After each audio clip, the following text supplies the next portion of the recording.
Selamat datang di konten yang udah ditunggu-tunggu oleh ribuan, bahkan puluhan ribu, bahkan ratusan ribu, bahkan miliaran dari ABBC di seluruh tanah air Nusantara, Son. Apa itu ABBC? Anti bekas-bekas klub. Emang lagi sangat dikontrol sekali nih ya. Sangat dikontrol sekali. Ngapain pakai baju bekas katanya? Katanya ngomong begitu orang-orang di komen. Iya ya, kok bisa di Indonesia ada pakai baju bekas gitu ya? Nah, katanya satu-satunya negara yang suka pakai baju bekas katanya gitu. Katanya di komen-komen ya. Ini di komen-komen sekali bukan saya yang ngomong nih ya. Padahal di luar pasti banyak sekali kan. Banyak sekali. Justru mainstream sekali tuh baju bekas. Bahkan orang tujuan ke Jepang salah satunya buat thrifting juga, Son. Ada, Son. Bener sih. Ada juga itu begitu. Itu benar. Tapi memang itu mungkin agak sedikit mengganggu ini ya. Apa namanya usaha-usaha lokal juga gitu ya, Son ya. Dan mungkin kalau di sini ya itu disalahgunakan kayaknya ya. Harusnya sih mungkin ada beberapa yang salah gunakan gitu ya, Son ya. Misalnya impor gitu kan dari Cina gitu kan murah ya kan. Anggapannya dibilangnya itu bekas padahal sebenarnya baru ya kan. Ada begitu tuh. Ada kan orang kalau beli kan bisa yang gelondong-gelondongan tuh sih lo. Yang berapa karung. Ya, satu bal misalnya 100.000 isinya 10 biji atau selusin misalkan. Itu yang disalahgunakan itu. Oh, jadi sedangkan banyak yang pemain-pemain yang beneran jualan baju bekas ya kan. Ya beneran dari orang yang make di Indonesia ya asli ya maksudnya ya dijual lagi yang bener kan gitu sebenarnya. Iya. Walaupun tetap yang dilarang adalah impor dari negara luar gitu ya, Son ya. Jual barang bekas kayaknya nggak dilarang, cuma impor yang bekas ini loh yang sebenarnya ini kan. Dan barang-barang thrifting ya kebanyakan ya dari luar gitu masalahnya, Son. Itu iya masalahnya, kan? Masalah itu Pak. Iya benar. Makanya brandnya kan gila-gila kan biasa kan kalau misalnya dilihat di daerah-daerah tertentu. Oke kalau gitu selamat datang di episode yang sudah ditunggu-tunggu oleh banyak banget orang gitu ya. Karena kita menentukan topik hari ini juga bareng-bareng bersama para Sobat Loteng di setiap live di hari Selasa. Betul. Oke kalau gitu selamat datang di episode terbaru dari Di Atas 12.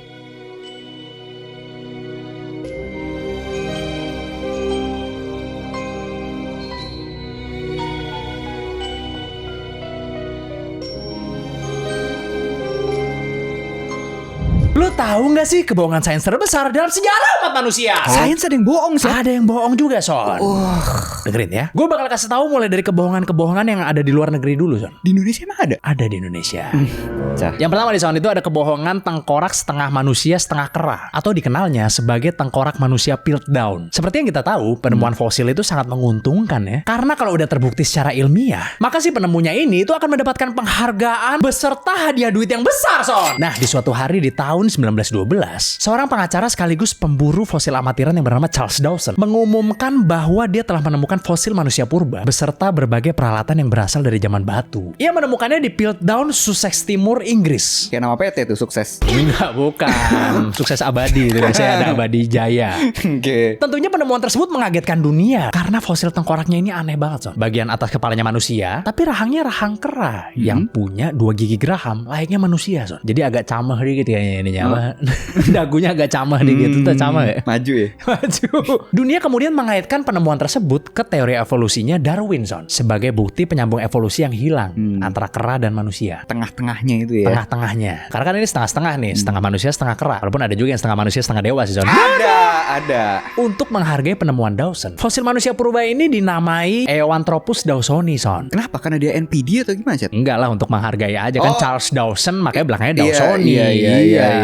Yang kemudian dipajang di Natural History Museum di London selama 40 tahun, Son. Dawson kemudian meninggoy 4 tahun setelahnya. Setelah nemu nih? Iya benar, setelah nemu. Dengan nama yang sangat harum di mata dunia. Sampai akhirnya di tahun 1953, ilmuwan mulai neliti fosil ini lagi gitu. Tapi pakai teknologi yang jauh lebih canggih dari sebelumnya. Ternyata setelah diselidiki, benar ternyata, Son, bahwa bagian atas dari tengkorak Piltdown emang berasal dari manusia purba yang berusia 500.000 tahun. Tapi bagian monyetnya ini, Son, yang jadi masalah. Ternyata setelah diteliti nih, bagian bawah dari tengkorak tersebut itu berasal dari orangutan yang umurnya baru puluhan tahun, Son. Aduh.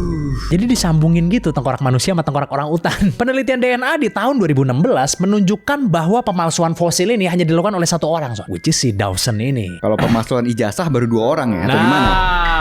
Dan blood related katanya, ada hubungan darah. Karena buah tidak jatuh jauh dari pohonnya.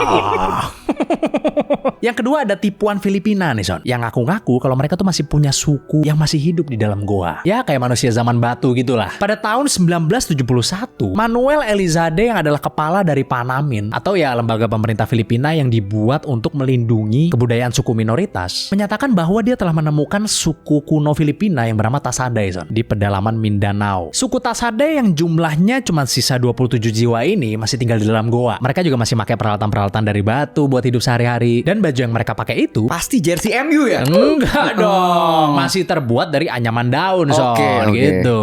Kalau nggak salah di Filipina tuh cuman suku Tasaday sama Pepes kalau nggak salah yang pakai anyaman daun Son.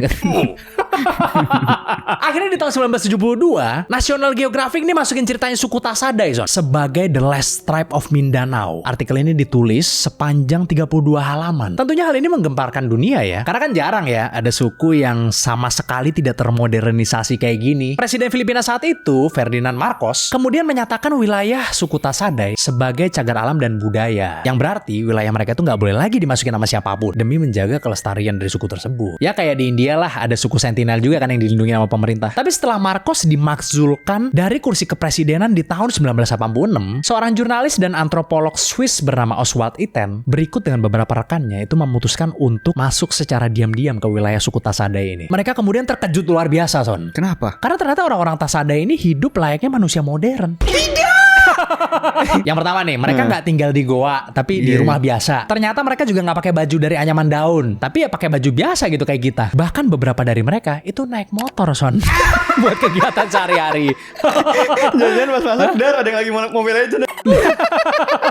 Jadi bener-bener gak ada zaman batunya sama sekali ini gitu loh. Akhirnya jurnalis tersebut penasaran, kemudian menginterview 6 orang dari suku Tasaday selama 2 jam. Dan ternyata Son, mereka ini dipaksa sama si Elizalde dan orang-orangnya Ferdinand Marcos buat pura-pura jadi manusia purba Son. Mereka dipaksa disuruh pakai baju dari daun dan tinggal di gua dengan iming-iming bakal dikasih banyak duit sama pemerintah Son. Akhirnya dari sini banyak antropolog lainnya yang juga meneliti suku Tasaday. Dan kesimpulannya adalah mereka ini sebetulnya hanya terisolasi selama 150 tahun Son, bukan 1000 tahun kayak klaimnya si Elizalde Son. Iya. Yang terakhir datang dari Indonesia nih. Bener Ini dia ada. momen yang ditunggu-tunggu, bener ya? Iya. Cerita ini itu jadi salah satu kasus kebohongan tergila. Bahkan pemerintah kita sendiri aja sempat kecelek Son gara-gara ini. Jadi di sekitar tahun 2008, dunia tuh lagi ngalamin krisis energi, di mana harga minyak dunia itu lagi tinggi. Akhirnya BBM naik, rakyat pada teriak. Di suatu hari muncul seorang pria bernama Joko Suprapto. Kenapa tuh dia? Kan biasanya yang namanya Joko suka meresahkan ya Son, kalau menurut lu pasti kan lu mau ngomong itu kan pasti kan gini kan. Pasti ada sesuatu gebrakan baru ini. Oh, sayangnya kali ini gebrakan ke tembok bui kali ini. Jadi si Joko ini itu menawarkan solusi yang sangat dibutuhkan oleh pemerintah di saat itu.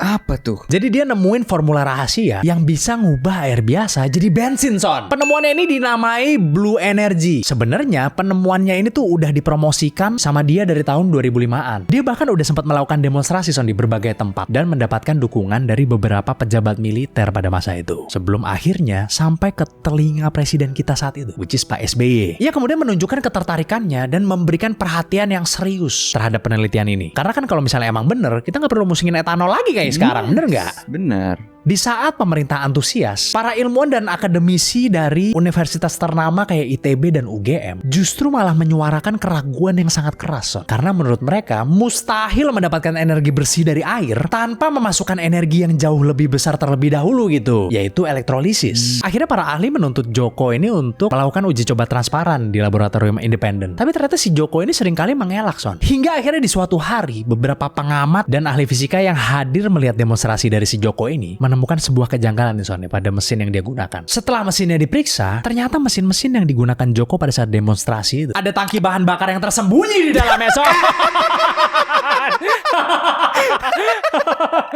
Jadi mesin-mesin tersebut tuh bukan nyala gara-gara air gitu, tapi nyala gara-gara emang ada tangki bensin di dalamnya.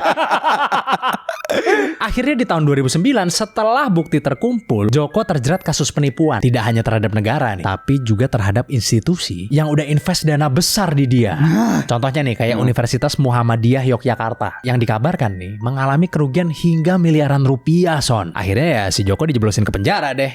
Kocak Gitu. Sudah berapa kali berarti Indonesia ditipu sama Joko ya? Nah, ya kan? Luar biasa sekali ya ceritanya ya. Jadi kasus Blue Energy ini dulu sempat ramai banget. Tapi ternyata jujur gue juga baru denger lagi gitu. Gue baru denger tuh. Gue kayaknya pernah denger, tapi mungkin gue taunya ya ditutupin aja gitu. Jadi kayak ya udah nggak dijalanin lagi gitu. Ternyata gara-gara nipu. Gara-gara nipu, iya. Ternyata ada tangki tersembunyinya di dalam mesin-mesinnya dia itu. Gue nggak tahu berita itu loh. Iya. Emang banyak sekali sih, maksudnya ya temuan-temuan yang dirasa wah ini akan merubah dunia, tapi ternyata bohong misalnya, ya kan? Mungkin agak ditutupin beritanya yang masalah ternyata bohongnya itu, ya kan? Karena ada sih beritanya. Karena sih. kan yang ditakutin kan, maksudnya mungkin jarang ya. Ada beritanya ada kok. Beritanya ada ya. Cuman mungkin lupa aja kali iya, kita. Orang kali jarang tahu, mungkin lama. beritanya nggak sebanyak itu karena mungkin malu juga kali. Mungkin pemerintah zaman dulu atau beberapa universitas itu yang kayak loh, lu nggak ngecek duluan di awal apa segala macam kan? Iya bisa jadi juga sih. Tapi ya namanya ini kan mungkin udah excited kali, mungkin dia ngomongnya juga bagus kan, jadi sehingga orang bisa percaya gitu kan. Ternyata pas presentasi kayak Steve Jobs gitu ternyata. Wah, nggak ada yang tahu kan? Iya. Pasti bagus itu ya, pasti begitu ya. Nggak kayak Tim Cook gitu Mas ya, kan udah saatnya turun Anda ya kan. Udah waktunya Anda turun 2026. Jadi ya banyak, bukan cuma Indonesia aja yang terkelabui kan, tadi ceritanya banyak kan dari Filipina. Gila juga sih orang disuruh jadi manusia purba gitu. Iya. Mungkin harusnya kan mentok-mentok kan disuruhnya jadi manusia yang sederhana gitu kan. Mentok-mentok kan. Ini apa disuruh manusia purba? Manusia purba gak masuk akal. Mungkin kalau suruh goreng kerupuk pakai pasir masih masuk akal dikit lah gitu ya Son ya. Masih masuk akal bener. Ini kan supaya ya biasalah untuk seperti pencapaian kali ya mungkin ya. Pencapaian ya. Oh masih ada manusia purba di sini. Wah keren. Disuruh dia jadi cagar budaya. Jadi cagar budaya kan dilindungi ya, maksudnya biar nggak ada yang masuk gitu loh. Iya. Pas ngecek taunya kan lagi narik Gojek ternyata di situ ya kan. Tapi masih oke sih dia melindungi gitu kan, cagar budaya kan ada beberapa negara gitu. Maksudnya dia statusnya masih cagar budaya nih. Tapi dijadiin kota sih. Oh loh negara apa itu bukan begitu? Kota sih apa ya? Desa. Enggak. Dusun. Jadi kota Madia. Dijadiin ruko kayaknya lebih tepatnya kayaknya. Oh dijadiin ruko. Iya gitu. Iya benar. Mungkin memang ya sempat menjadi proyek strategis gitu maksudnya gitu ini. Udah kejauhan iya, karena gitu strategik sekali kan. Wah pembangunan ini bagus untuk iya. Cuman mungkin nasionalnya udah nggak ada kalau sekarang. Ini cuma soal sains ya, tapi kalau soal yang lain banyak penipuan bahkan sampai sekarang itu. Nah ini gue ada salah satu cerita juga sih. Apa tuh? Yang kebanyakan orang banyak tertipu juga tentang ini. Banyak tertipu. Oh, coba ceritain. Lo tahu nggak sih kalau sarapan itu ternyata nggak penting sih? Loh, udah tahu sih. Enggak apa-apa biar lucu. Tapi gue ceritanya lebih dalam lagi Syat. Oke, coba ceritain. Oke, secara biologis nih Syat, manusia itu ternyata tidak diciptakan untuk sarapan. Bahkan manusia zaman dulu nggak punya ide atau kenal dengan istilah sarapan. Ya anggapannya kalau kita tarik ke manusia purba gitu ya, kan mereka berburu dulu, makannya belakangan. Kalau beneran secara biologis kayak gitu ya udah keburu GERD dong. Nah, ya kan? Karena stres chatnya tidak dibalas. Belum ada chat dong. Udah ada, suratnya nggak dibalas. Jadi sebenarnya badan kita ini udah disetting untuk bisa hidup tanpa sarapan. Terus pertanyaannya nih, sejak kapan kita kenal dan mulai tahu konsep sarapan? Bahkan ya kebanyakan dari kita menganggap sarapan itu sangat penting untuk memulai hari kita. Iya, kesannya kayak nggak bisa mikir kalau nggak sarapan gitu ya. Nah, padahal sebenarnya nggak bisa mikir kalau nggak americano gitu sebenarnya gitu ya Son ya. Tapi kan kadang-kadang gitu kan, misalnya cuma pengen ngopi doang, tapi abis itu perutnya sakit kan, akhirnya harus makan kan gitu kan. Itu. Padahal kopinya sebenarnya yang bikin gitu ya. Kenapa tuh? Lambungnya belum kuat. Ya, iya makanya jadi sarapan kan, gimana sih? Ini semua dimulai oleh seorang dokter yang namanya John Harvey Kellogg, yang merupakan pengawas dari tempat resort kesehatan bernama Battle Creek Sanitarium. Dan yang gak disangka adalah asal mula ide dia menciptakan sarapan ini. Percaya gak percaya nih Chat, sebabnya itu adalah onani dan nafsu seksual. Loh, apa hubungannya itu Son? Jadi John Kellogg ini percaya kalau onani itu mencemari diri seseorang dan dapat menyebabkan penyakit mental, degenerasi fisik, kebutaan, bahkan kematian. Menurut John Kellogg ini, nafsu itu berbahaya, bahkan harus sangat dikurangi walaupun pasangan sudah menikah. Karena hidup bukan hanya soal seksual gitu ya Son ya. Itu dia. Terus apa hubungannya sama makanan gitu kan? John Kellogg ini percaya kalau makan makanan pedas, berlemak, dan berasa dapat meningkatkan gairah. Pasti nggak boleh makan kambing kalau sama John Kellogg ini pasti. Iya. Apalagi oyster itu nggak boleh itu. Dari situ terciptalah ideologi anti dietnya dia. Menurut dia, makanan yang rasanya hambar, rendah lemak, dan berbahan dasar tanaman dapat mengurangi gairah. Biasanya saya pernah denger tempe gitu-gitu biasanya. untuk menurunkan gitu. Oh gitu. Katanya gitu, pernah denger. Lalu pada akhir tahun 1870-an, dia mulai melakukan eksperimen dengan makanan hambar yang berbasis tanaman. Disinilah dia menemukan sereal itu sih. Tahun 1886, John Kellogg mengembangkan yang namanya granola, yang merupakan gandum dan jagung yang dipanggang dan dihancurkan jadi bongkahan-bongkahan kecil gitu. Nah, setiap hari, pasien-pasien dari Battle Creek Sanitarium itu dikasih makanan granola ini sama dia. Terus di tahun 1894, John Kellogg dan adiknya yang bernama W.K. Kellogg akhirnya aktif mendukung gerakan anti dan dia ini tanpa sengaja menemukan cornflakes ya. Produknya dia yang paling terkenal sekarang kan. Dia berhasil mengkomersialkan sereal ini dan mulai menggeser kepercayaan masyarakat Amerika pada saat itu. Karena teknik marketing yang dilakukan oleh adiknya ini sampai masyarakat Amerika zaman itu percaya kalau makan sereal di pagi hari itu sehat. Sampai bapak public relation pada saat itu yang namanya Edward Bernays keluar dengan slogan breakfast is the most important meal of the day. Karena ini industri sereal makin berkembang dan marketing lain mengenai sereal itu atau sarapan ini semakin banyak. Kayak contohnya eat breakfast for strength, terus a healthy start of the day. Ada juga light clean food in the morning, prevent illness, sampai mencegah penyakit, bayangin. Klaimnya bener-bener berlebihan gitu ya. Berlebihan. Bahkan keluar riset mengenai konsumsi sereal yang ternyata dibayar oleh perusahaan-perusahaan produsen sereal. Waduh. Emang riset itu bisa dibayar gitu, San? Sudah pasti dong, zaman dulu. Aku taunya penghargaan yang bisa dibayar. Bisa dibeli. Jadi ini semua nggak berbasis sains ya. Ini berawal dari ideologi satu orang yang bernama John Kellogg dan kehebatan marketingnya. Yang kalau sekarang kita bilang S3 marketing itu sih. Oh. Jadi dulu sebelum ada S3 dia udah S3 duluan Zat mungkin. Oh iya. Jadi pada saat itu John Kellogg memang memarketingannya ada orang selingkuh tiba-tiba makannya Kellogg gitu, gitu ya. Mungkin belum gitu se-advance itu ya, belum setinggi itu ilmunya. Kalau ketinggalan naik motor terus enggak ya? Belum setinggi itu ilmunya mungkin. Oh, belum setinggi itu ilmunya. Benar. Memang ini semua karena si John Kellogg ini gitu ya. Memang ya begitu kalau orang enggak seneng hidup lurus ya begitu. Iya kan? Senengnya Kellogg kan? Iya, benar juga. Bayangin aja awalnya gara-gara dia anti masturbasi sih ya. Iya, benar. Enggak sengaja marketingin sarapan tiba-tiba jadi bilioner. Iya kan? Iya sih. Oh iya. Namanya sampai sekarang nggak akan terkenal, bayangin berarti aja. kalau mau bilioner jangan masturbasi gitu ya, Son ya? Itu bukan kaitannya. Bukan ya? Bukan. Menurut dia bukan. Tapi mungkin bisa. Mungkin bisa. Bisa. Tapi mungkin ya kalau untuk breakfastnya sereal gitu ya, itu mungkin kebudayaan Barat sih kayaknya sih. Kalau di sini nggak begitu kena lah kebudayaan itu. Iya, paham Barat tuh maksudnya. Paham Barat itu emang akal-akalan Barat kan, gitu kan. Bener juga lagi masuk kayak gitu. Akal-akalan Barat tuh sarapan tuh sehat. Sarapan tuh akal-akalan Barat menurut gua. Iya. Kita kan sarapan apa sih, nasi uduk paling itu ya lebih kan. parah lagi. Lah iya, tapi maksudnya nggak sampai sereal gitu loh maksudnya. Tapi kalau dipilih ya mending sereal dong. Enggak, gue nggak tahu mending mana. Gue kan bukan nutritionist gitu kan. Tapi ya maksudnya ya nggak masuk gitu loh. Sereal ini nggak masuk ke Indonesia gitu, nggak begitu masuk lah. Mungkin hanya di orang-orang tengah ke atas gitu. Karena kalau di Amerika itu udah senang banget minum susu gitu. Dan sereal ini temannya susu kan. Jadi gampang banget madu padanin ini untuk pas pagi-pagi sebelum berangkat. Ini dulu dah, makan sereal dulu dah sama susu gitu kan. Udah agak dewasa dikit serealnya dibuang, susu aja udah cukup gitu kan. Gitu. Itu. Tapi yang pink susunya ya. Iya boleh rasa strawberry. Iya benar. Benar. Ya strawberry atau coklat gue suka. Iya kan? Rasa strawberry atau coklat kan? Benar. Iya kan? Benar. Suka lah. Tapi yang penting kemasannya harus warna putih. Iya dong. Iya kan? Itunya nggak apa-apa coklat atau soalnya pink. biasanya lebih low fat biasanya kalau warna putih itu. Saya ingat gua ya. Lebih low fat biasanya. Lebih low fat. Iya. Karena kan susu kan wah banyak lemaknya tuh begitu. Dan mesti yang seger juga ya. Maksudnya yang baru diantar gitu ya. Maksudnya iya, benar. Yang baru diantar ya itu yang kita pilih. Kita lihat tanggal kadaluarsanya. Umurnya masih muda lah ya. Dari pabriknya kan. Bener lah, iyalah. Kalau kadaluarsanya buat apa kan gitu. Sakit perut nanti. Sakit perut. Iya. Asam doang jadinya bener, kan. Bener, saya baru sakit dompet juga ya kan. Bayar kan. Iya. Dan itu menurut gue memang bikin lu jadi ngantukan sebenarnya itu menurut gue. Oh gitu. Kalau sarapan menurut gue ya. Iya sih bener sih. Kalau gue jadi gini, ada filosofi manusia purba zaman dulu itu kalau misalnya berburu dalam keadaan lapar sama berburu dalam keadaan kenyang itu beda hasilnya katanya.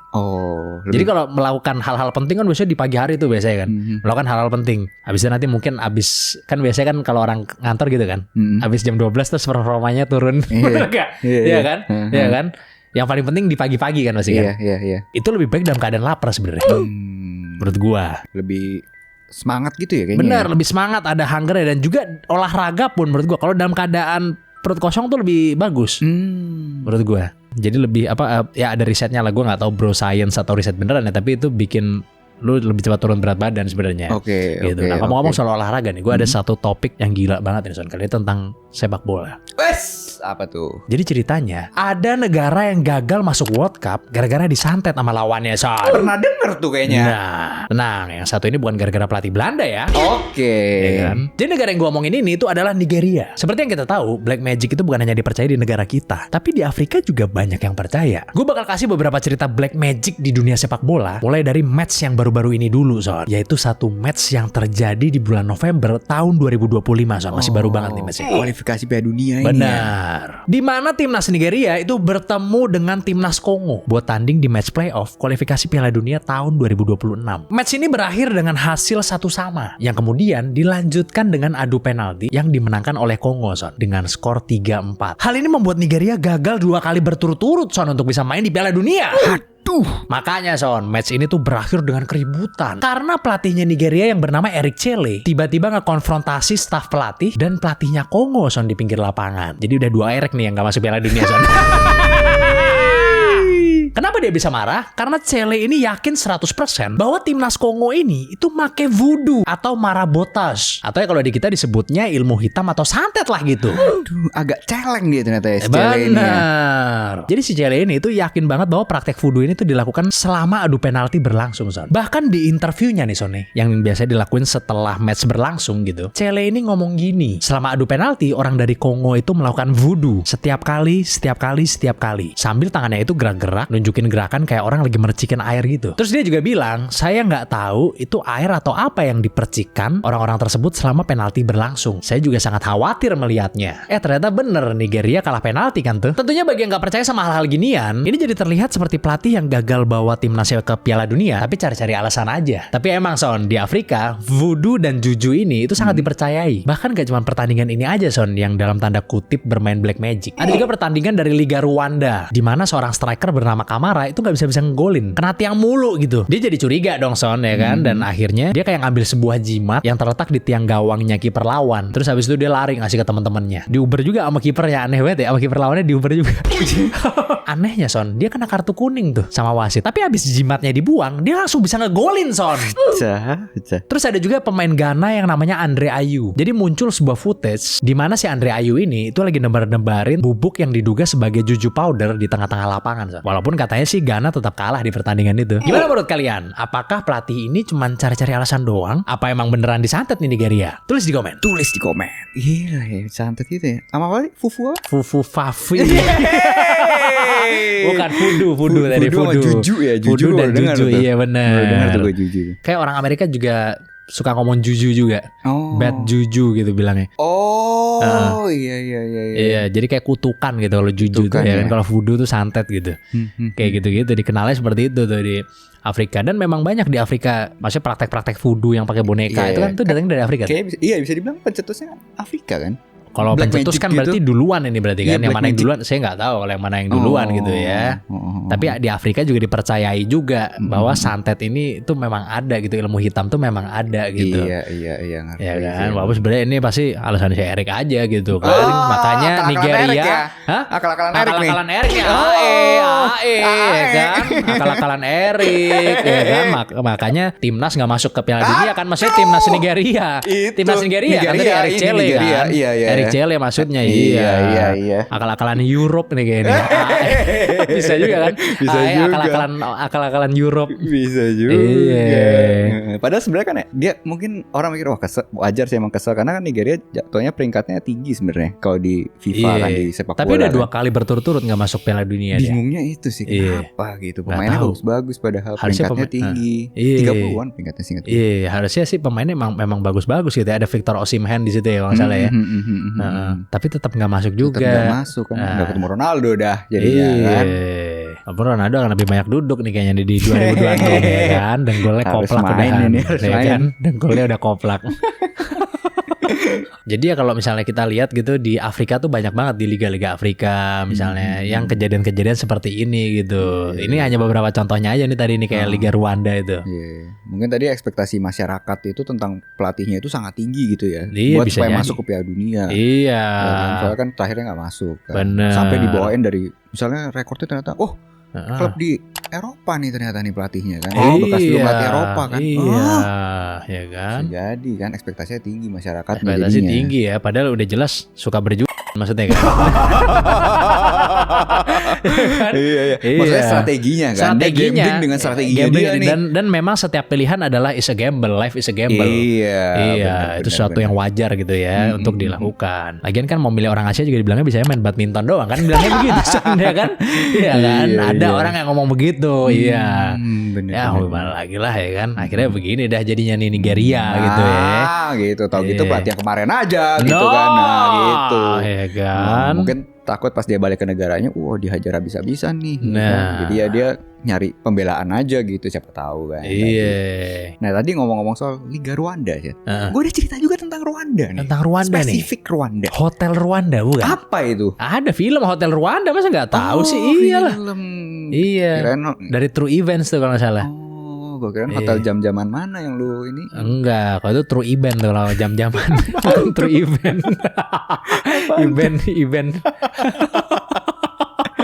Lo tahu gak sih ada radio yang bisa menghabisi banyak orang sih? Loh, dihabisinnya gimana tuh, Sean? Gue bakal ceritain salah satu pembantaian tercepat di dunia yang menghabisi hampir 1 juta nyawa dalam waktu 100 hari. Waduh, mau cetung pasti malu mendengar ini. Sebelumnya gue bakal ceritain sedikit ya tentang konflik yang terjadi di negara Rwanda, Afrika. Penduduk di sana itu terbagi oleh 3 kelompok, Syed. Yang pertama ada Hutu yang adalah mayoritas, kedua Tutsi, itu dia minoritas elit, ketiga itu Twa, dia minoritas kecil. Udah tua kecil gitu? Hah? Yang benar. Tadi kan Tua. Iya benar.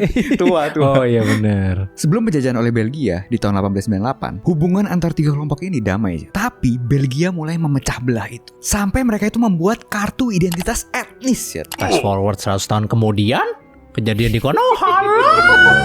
Di masa penjajahan itu, Tutsi itu dianggap lebih tinggi dan cocok jadi pemimpin. Sementara mayoritas yang ada, yaitu Hutu, dianggapnya kelas bawah. Di masa itu penjajah terus-terusan menanam permusuhan kelas, yang akhirnya lama-lama jadi permusuhan etnis. Sampai akhirnya di tahun 1959, setelah penjajahan berakhir, terjadi revolusi Hutu yang membuat banyak pemimpin-pemimpin Tutsi melarikan diri. Tapi sistem kartu identitas etnis buatan Belgia tetap bertahan sampai tahun 1994. Sekarang pertanyaannya, apa yang terjadi di tahun 1994? Apa itu yang terjadi? Apakah ada revolusi mental atau ganti presiden? Atau ente lahir?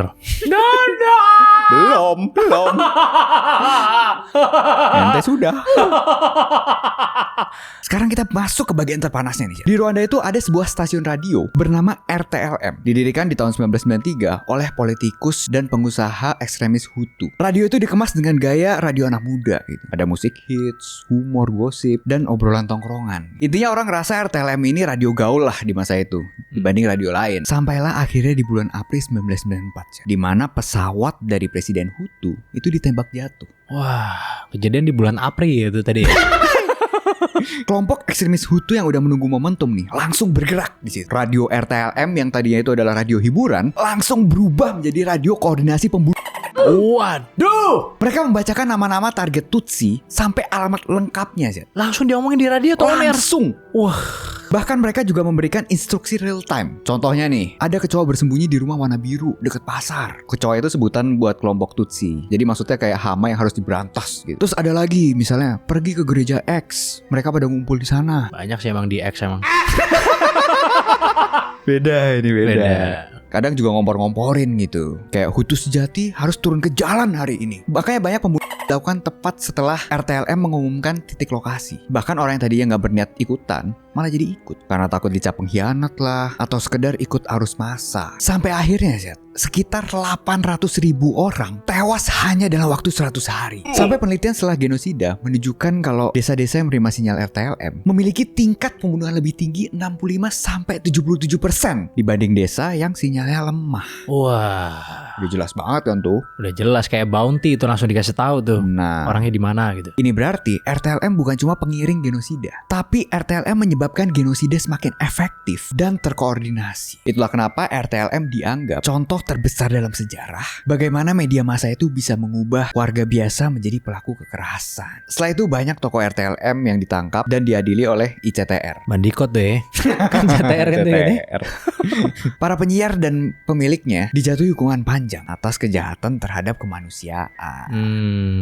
Gila lah, radio dipakai untuk menghabisi orang lain gitu ya. Iya. Padahal sebenarnya harusnya radio tuh adalah ya maksudnya para pendengarnya pasti banyak yang kecewa juga. Karena kan mungkin pendengarnya bukan cuma satu bangsa dari ketiga tadi itu kan. Iya lah, mungkin tiga-tiganya semuanya dengerin kan. Radio biasa aja sebenarnya kan. Iya, ya kan. Jadi yang lainnya pasti ngerasa loh kok saya kan penggemar Anda gitu pasti gitu ya. Kecewa berat ya. Gila banget ternyata radio bisa dibikin kayak gini ya. Bisa loh. Iya. Untuk sekarang udah digantiin podcast ya. Iya. Dan dia itu sebelum kayak ngumumin gitu kan, oh ada kecoa di sini gitu, dia kayak ada lagu-lagu jingle ya gitu dulu. Jadi kesana kayak lagi promo apa gitu kan. Wah. Tapi ya tiba-tiba jebret gitu. Gila, ternyata radio sejahat itu ya ternyata di Ternyata negara yang itu. nggak benar tentunya. Iya.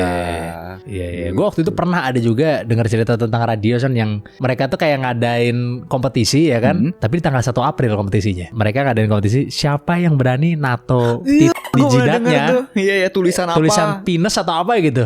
Enggak se ekstrim itu Kayaknya sih. iya, kayaknya ada iya tulisan sesuatu deh Iya, gitu. di jidatnya dikasih berapa $10,000 atau apa gitu. Taunya ada yang ngelakuin. Ada yang ngelakuin tuh, Terus dibilang lah itu kan 1 April, itu April Mop. Tapi nggak terima orang yang ngelakuin, dituntut kalah radionya kan. Iya Gila, gue bilang Iyalah, iya. mana ada orang kayak gitu, sinting sih. Sinting banget, ada yang percaya tapi gila ya sih. Mungkin Jadi pas dia percaya nyampe sih. radio diketawain deh. Iya. Pas dia nyampe radio diketawain deh. Ini kan April Mop, kalau percaya sih. Taunya dituntut malah kalah radionya. Ada tuh kayak gitu tuh, gila banget. Gila sih, harusnya Iya. dicek dulu ya rata-rata IQ di negara itu berapa, itu harus dicek dulu. Benar, Ya kan, 78 jangan asal. main-main lah gitu ya. Soalnya masih dengan iya bercanda sarkastik jangan gitu. Jangan lah. Ya Soalnya kan? penonton kita pasti paham soalnya. Pasti paham. Pasti paham ya kan? Pasti paham. Jadi ya tolonglah untuk orang-orang yang punya media misalnya apa atau apa gitu ya harus berhati-hati gitu ya. Saya jangan sampai jadi alat yang dipakai untuk menemukan korban gitu misalnya ya kan, ngasih tahu korban kita akhirnya ditemukan, semua orang mau nggak mau ikut ya kan, dibasmi jadinya dibantu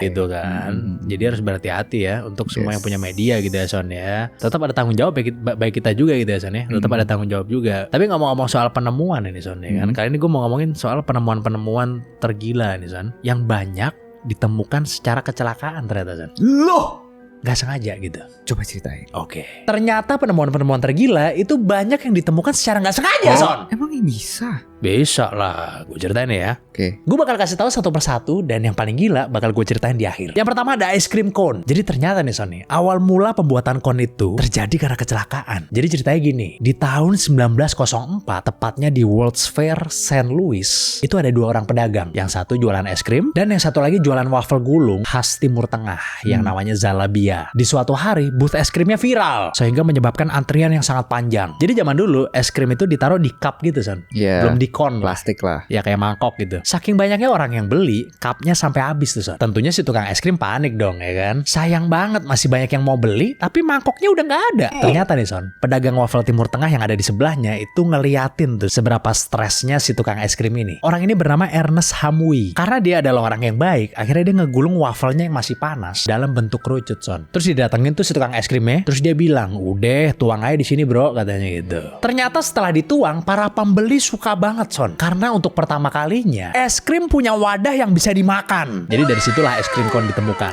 Gila. Yang selanjutnya ada post-it notes. Siapa sih yang nggak tahu post-it? Apalagi orang-orang korporat seperti Anda. Nah, buat nyatet-nyatet tuh. Seorang ilmuwan bernama Spencer Silver yang dia tuh kerjanya di 3M ini lagi nyoba buat bikin lem super kuat. Kita tahu lah ya 3M itu terkenal dengan lemnya yang kuat-kuat. Tapi kali ini percobaan dari Spencer ternyata gagal total Son. Karena lem yang dia ciptakan ini itu lemah banget. Jadi cuma bisa bikin nempel dikit gitu lah. Tapi enaknya Son, bisa dicopot pasang nih lem. Biasanya kalau lem cuma sekali pasang dicopot dan nggak bisa lagi, nggak bisa dipasang lagi. Kalau ini bisa copot pasang. Tapi tetap aja tujuannya tidak tercapai dan dianggap gagal. Karena kan pengennya bikin lem yang kuat kan tadi. Sampai akhirnya di suatu hari ada karyawan 3M lain yang bernama Art Fry yang kesel son. Gara-gara pembatas buku gerejanya itu suka jatuh gitu. Akhirnya dia pakai aja tuh lem gagalnya, dipakai buat jadi penanda buku lah. Dan ternyata bagus son. Akhirnya jadi deh tuh post-it notes yang kita kenal sekarang. Gila. Yang terakhir ya menurut gue son, ini yang paling mind blowing, yaitu cerita tentang obat kumur yang ternyata awal mulanya dibikin buat ngerendam kaki son. Lah? Jadi gini ceritanya, di tahun 1879 Dr. Joseph Lawrence itu meracik obat kumur yang paling terkenal di dunia, Listerine, yang awal mulanya sebenarnya itu ditujukan untuk jadi obat pembersih luka, pembersih lantai ruang operasi, dan bahkan untuk penghilang bau kaki juga. Jadi mirip-mirip cairan disinfektan serbaguna gitulah. Gimana cara makainya? Kalau buat kaki ya direndam tuh kaki lo di situ. Tapi sayangnya deh son, setelah berubah-ubah fungsi, Listerine tak kunjung laku son, dan stok pun menumpuk. Sampai akhirnya di tahun 1920-an, Listerine berubah haluan. Produk ini tuh jadi dipasarkan sebagai solusi untuk menangani halitosis. Apa tuh? Atau yang dalam bahasa awamnya bau mulut. Dan akhirnya disinilah Listerine berhasil meledak. Jadi ganti label doang tapi isinya sama. Isinya sama. Di marketinginnya beda-beda. Jadi ya ada sebuah cairan yang dicoba untuk dimarketingkan dengan berbagai cara gitu yang tadi gue sebutin. Akhirnya yang bikin meledak itu sebagai obat kumur son. Gue nggak tahu ya, tapi ada penyesuaian atau enggak di cairannya gue nggak tahu. Di bahannya ada. Mungkin ada sedikit-sedikit penyesuaian mungkin ya kan. Atau sama gue juga nggak tahu. Tapi memang dimarketingkannya tuh berubah-ubah. Ya akhirnya Listerine meledak gitu. Dan obat kumur pun jadi sebuah kebutuhan nih bagi kita semua sampai sekarang. Iya. Bahkan kata halitosis itu yang ngepopulerin ya Listerine. Tadinya mungkin orang nggak ngurus kali ya. Kayak ya udahlah gitu. Iya. Hal yang wajar gitu kan. Mungkin gini kali ya. Ya dia bikin kata baru aja. Oh gitu. Mungkin abis itu dipatenin kali atau gimana gue juga nggak tahu deh. Tapi yang mempopulerkan tuh halitosis tuh ilmuannya dari si Listerine yang gue tahu. Gokil. Gitu. Jadi ternyata dulu pernah dipakai buat obat penghilang bau kaki. Gitu-gitu son. Buat ngerendam kaki. Yang kaget gue yang es krim tadi sih, gara-gara pedagang sebelahnya. Oh, pedagang sebelahnya ya. Coba kalau misalnya di sini gitu kan, es krim set pas sebelahnya ada viral. Hah? Apa? Iya, ada yang viral sebelahnya. Bukan. Maksudnya ini pas dia dagang es krim gitu, taunya yang dagang sebelahnya ternyata kue tete gitu misalkan. Pasti yang meledak kue tete sekarang sih. Oh, nggak bisa bolong-bolong nggak bisa dong. Kok bolong-bolong? Kayak bolong-bolong deh. Enggak juga. Enggak ya. Nggak pernah makan gue. Nggak pernah. Kalau yang ada kuenya nggak pernah. Bercanda. Nggak pernah makan, gue nggak pernah makan. Mungkin kalau kejadian di Indonesia itu mungkin begitu sampingnya viral gitu kan, pasti pakai jin ini. Iya kan? Jadi bukannya membantu malah ngomongin di belakang. Itu angle-nya bisa son. Jadi, bukan gue tete son. Bisa jadi ya. ya. Kan ngomongin di belakang pasti. Wah, ini pasti pakai jin ini. Nah, katanya coba tutupi. Saya waktu lagi beres-beres tutup malam ada kuntilanak di atasnya katanya, di atas bootnya. Kalau ini kan karena ini orangnya baik hati kan. Iya, jadi dia membantu ya. Wah kayaknya kesusahan dia. Coba deh saya bantu. Wafelnya digulung jadi kerucut dalam keadaan panas, terus dikasih ke dia. Jadi win-win solution. Win-win solution dan dia jadi laku. Akhirnya jadi bisa jualan kon gitu, es krim kon. Iya, akhirnya jadi bareng kan, merger nih kan. Tukang esnya mau ini. Enggak merger ya, jatuhnya dia supply. Akhirnya ada orang kaya ngeliat, oh potensi nih, diambil resepnya dua-duanya. Gitu ternyata ya. Iya. Bikin di Cina tuh sama Cina bikin sendiri gitu. Emang gitu son. Iya. Emang gitu alirannya gitu. Iya. Alirannya gitu. Itu masuk bertani waktu itu di tahun itu. Iya, pengusaha ngambil jual. Kayaknya ini kalau skala besar Cina aja. Cina bikin sendiri gitu. Emang selalu begitu tuh pola bisnisnya begitu. Masih bertani tuh di sana. Nggak bisa belum. Iya gitu ceritanya ya. Makanya dari kebaikan hati itu kadang kita bisa menemukan jalan kita juga son. Ya kan, awalnya mau membantu akhirnya nemu, wah ternyata laku, usahanya malah berkembang. Apa yang kita tuai itu yang kita tanam ternyata. Bener ya. Jadi jangan sampai pikirannya cuma mematikan lawan bisnisnya terus ya. Harus dibantu, disupport. Harus dibantu, iyalah. Ya kan? Siapa tahu dari situ menemukan peluang ya kan.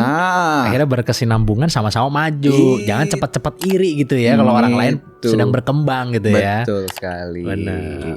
Nah ini ngomong-ngomong soal mematikan sih. Gue ada cerita nih tentang satu hal yang orang sering pakai tapi ternyata mematikan. Apa itu? Gue ceritain nih. Lo tahu gak sih baju paling mematikan di dunia? Waduh, baju apa itu, Son? Jadi gini, di tahun 1860-an di era Victoria, ada wanita muda dari London dilaporkan jatuh sakit dan meninggoy setelah memakai gaun pesta hijau. Gejalanya parah ya, kulit melepuk, muntah darah, sampai gagal organ. Kok bisa tuh? Nah ternyata setelah diselidiki, hal itu terjadi karena gaun berwarna hijau cerah yang dibuat dengan pigmen Sils Green atau Paris Green. Keduanya mengandung arsenik, salah satu racun paling mematikan di dunia. Dokternya sampai menggambarkan insiden itu sebagai death by fashion. Karena beauty is pain gitu ya, Son ya. Terlalu berlebihan kali ini. Tapi kenapa sih warna ini bisa laku? Karena warna hijau alami, Jat, itu ternyata sulit dibuat. Padahal zaman dulu pakai anyaman daun ya orang zaman batu ya, Son ya. Kan orang hijau daun tuh daun berarti. Mungkin gak Hijau dapat alami. kali. Oh. Sehingga diasosiasikan dengan kaum bangsawan doang. Jadi cuma orang elit aja lah yang bisa pakai warna itu di zamannya. Tapi setelah arsenik dipakai sebagai pigmen, warna hijau jadi murah dan trennya langsung meledak. Masalahnya, pigmen arsenik ini gampang terlepas dari kain, Jat. Oh, gampang luntur gitu maksudnya. Bener, terutama pas suhu tubuh lu tinggi Oh. atau berkeringat. Berarti ada satu kegiatan yang nggak boleh pakai baju ini, Son. Nggak boleh. Iya. Udah deh, abis itu ada yang keserap lewat kulit lah, kehirup, atau larut oleh kelembapan tubuh. Yang tubuhnya panas nggak boleh ya pakai ini. Nggak boleh. Akibatnya elit-elit wanita ini mengalami beberapa efek negatif. Kayak iritasi, muntah, pusing, bahkan kematian kalau paparannya lama. Makanya gaun-gaun hijau modis yang bisa meracuni pemakainya ini dijuluki The Kill Dress. Nggak stop sampai di situ, Chat. Sebenarnya korban terbesarnya itu bukan cuma pemakainya. Tapi bandar.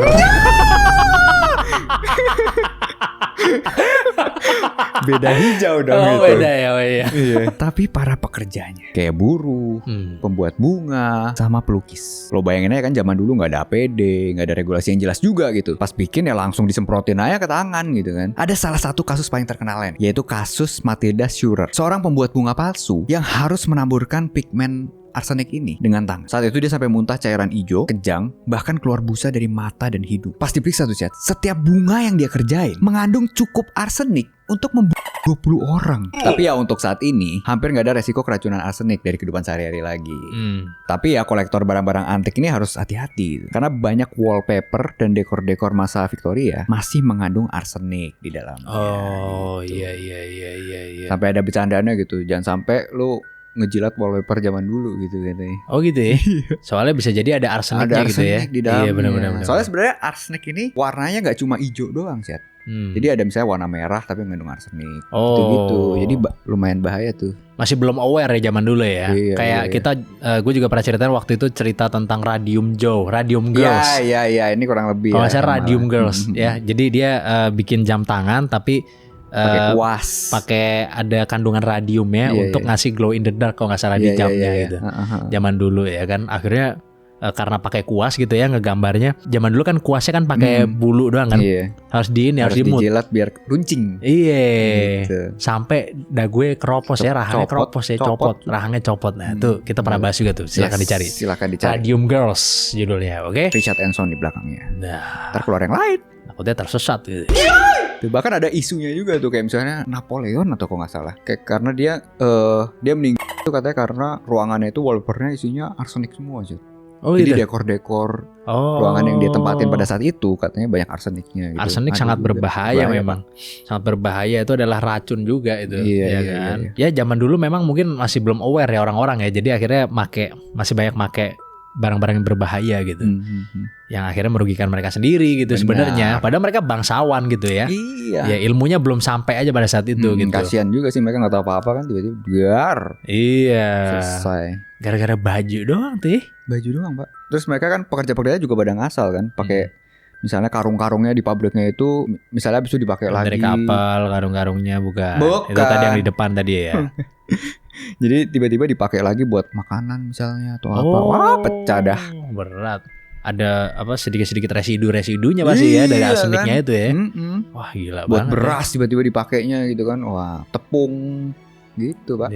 Jadi ya pesannya di sini adalah jangan pernah korbankan kesehatanmu demi penampilanmu gitu ya, Son. Oh, iya bisa juga tuh. Kan mungkin kalau zaman sekarang kan mengorbankan kesehatan kan kadang-kadang kan operasi kadang-kadang.